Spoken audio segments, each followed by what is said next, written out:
Welcome to the class. आज हम सीखने वाले हैं कि प्रोनाउन कितने तरीके के होते हैं। वैसे तो प्रोनाउन एक तरीके के होते हैं, पर आज हम जो सीखने वाले हैं वो है 4 तरीके के प्रोनाउंस। इससे पहले हमने जो पहली क्लास ली है उसमें हमने सीखा था कि नाउन क्या होता है, प्रोनाउन क्या होता है। ठीक है, तो अगर आपने वो वीडियो नहीं देखा है तो प्लीज जाके जरूर देखिए। तो ऐसे ही रिविजन के लिए मैं आप लोगों को ये बता देती हूँ कि नाउन क्या होता है। नाउन होता है, noun is equals to name.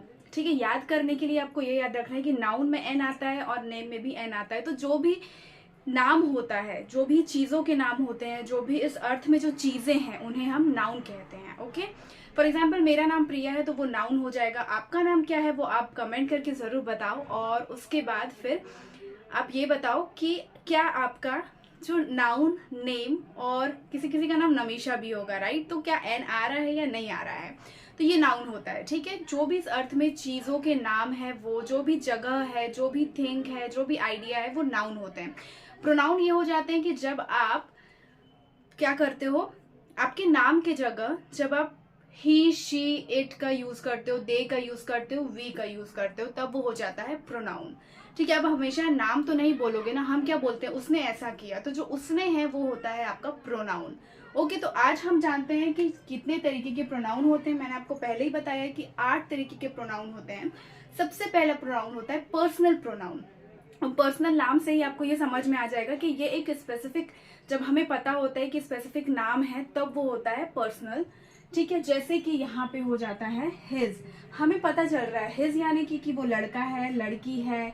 She का जब हम यूज करते हैं, दे का हम यूज करते हैं, वी का यूज हम यूज करते हैं, तब हम पता चल जाता है कि ये पर्सनल प्रोनाउन है। ओके, सेकेंड आपका होता है इंट्रोगेटिव प्रोनाउन। इंट्रोगेटिव प्रोनाउन मतलब ये होता है जब हम कोई भी चीज को क्वेश्चन करते हैं तब हम ये प्रोनाउन का यूज करते हैं। जैसे कि what is your name, which is your favourite place.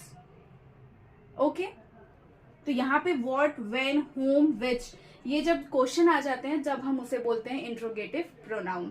Okay, third आपका होता है इनडेफिनेट प्रोनाउन। इनडेफिनेट प्रोनाउन मतलब हो जाता है कि अनस्पेसिफिक जब चीज होती है, जब हमें स्पेसिफिकली नहीं पता होता है। ठीक है, फॉर एग्जाम्पल एनीवन, किसी ने किया होगा।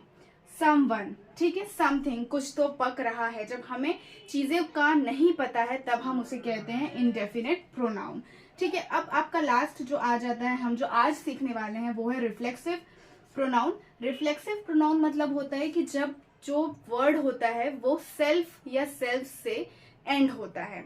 फॉर एग्जाम्पल माई सेल्फ, जैसे हम बोलते हैं ना माई सेल्फ प्रिया, तो ये जो सेल्फ से एंड हो रहा है उसको हम बोलते हैं reflexive pronoun. Her self, himself. Okay, तो आज का जो कंसेप्ट है आई होप आप लोगों को बहुत अच्छे से समझ में आ गया होगा। ये इतना इम्पोर्टेंट नहीं है। ओके, ये जनरली इंग्लिश जो भी आप एग्जाम देते हो उसमें नहीं पूछा जाता है, बट जस्ट एक आपको पता होना चाहिए कि प्रोनाउन कितने तरीके के होते हैं। ठीक है, तो टोटल 8 तरीके के प्रोनाउन होते हैं, उसमें से हमने जो 4 पढ़ लिए हैं और 4 हम कल पढ़ेंगे। नाउन मतलब आपको समझ में आ गया होगा, प्रोनाउन मतलब आप लोग को समझ में आ गया होगा, और ये टाइप्स ऑफ प्रोनाउन। और कल की जो क्लास है उसमें हम लेने वाले हैं जो बाकी के 4 प्रोनाउन और बाकी हैं, और उसके बाद हम आगे लेंगे वर्ब।